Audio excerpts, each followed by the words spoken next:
Hello, good morning guys. Ayan po, ito po, meron po tayong bisita ngayon. Mag-pick up po kasi sa ating cleansing product. Gusto ko lang po siya pakwentuhin ng bahagya about sa development ng kanyang husband mula nung gumamit po siya ng ating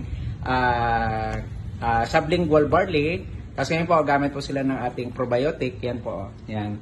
Tapos, gusto ko po marinig po ninyo yung kwento niya mismo. Yan, kasi ang maganda po rito yung, may maganda na po siyang balita. Sige ate, please. Yan. Nung hindi pa nagamit ng barley yung asawa ko, talagang ano siya.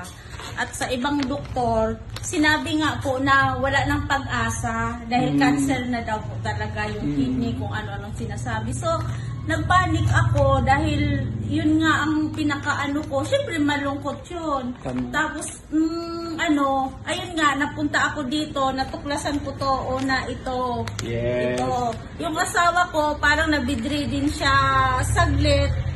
Tapos, bumababa yung sugar. Hindi ko maintindihan kasi nga may ano siya, marami siyang mga sakit-sakit kung ano-ano. Pero one time, ito nga po, binudbud ko po sa ilalim ng dila niya.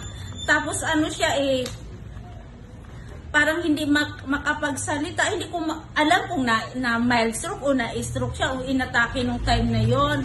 Pero pinipilit kong iano ito sa ilalim ng dila niya talaga. Tapos nag-antay ako ng mga minuto lang na pinagmamasdan ko lang talaga yung asawa ko. Purihin ang Panginoon. At siya po talaga ay parang bumalik sa alaala niyang parang nagising siya. Tapos ayun, sabi ko, ayan, mayroon na tayong pang halili kaysa puro mga gamot talagang nakakatakot na synthetic. At least masisira pa yung mga atay or kidney, ganyan. Pero dito, ito yung remedy talaga na napakabuti ng Diyos para sa iyo.